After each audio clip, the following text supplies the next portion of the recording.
Réservé aux coupés 5 portes de la marque, les A5 et A7, l'appellation Sportback définit bien cette nouvelle variante du Q3. Mais si les changements sont profonds sur toute la partie arrière, c'est surtout l'inclinaison plus prononcée du haillon qui se remarque. Un choix qui permet à cet Audi de se distinguer de son unique rival, le BMW X2. Pour son SUV coupé d'entrée de gamme, la marque munichoise ne s'est en effet pas contentée de redessiner la partie arrière, comme c'est le cas des duos X3, X4 et X5, X6, mais bien de proposer un design totalement différent. L'avantage du choix d'Audi est double, avec une perte minimale en matière de garde au toit aux places arrière, ce qui permet toujours à des adultes d'y prendre place sans contorsion, et un coffre qui ne perd pas un décimètre cube et reste particulièrement généreux avec ses 530 décimètres cubes sous tablette. Même la banquette coulissante a été conservée de série. Elle affiche un axe de mouvement de 13 cm permettant de favoriser au choix l'espace pour les passagers ou pour leurs bagages. Le ton est donc donné, la Q3 Sportback reste un Q3 à part entière. Comprenez par là qu'il n'impose guère de sacrifice, si ce n'est une hausse de tarif de 2200 € dans le cas de notre modèle d'essai. Audi peut donc afficher des ambitions élevées avec ce modèle puisqu'il est prévu qu'en 2020, il représentera 40% des Q3 immatriculés dans l'Hexagone.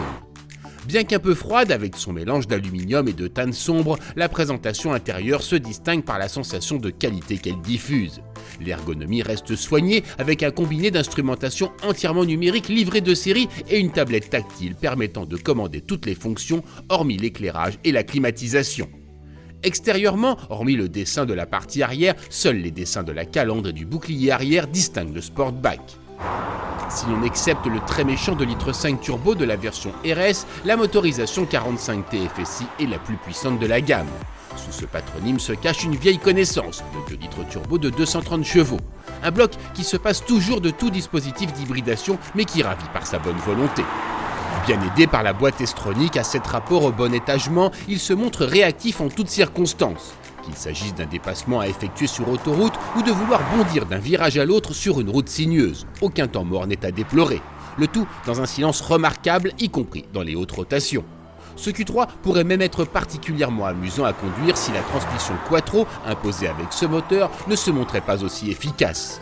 Avec elle, ou à cause d'elle selon nos points de vue, n'espérez pas faire cirer les roues intérieures dans les courbes serrées, ni même détecter la moindre amorce de sous-virage à haute allure.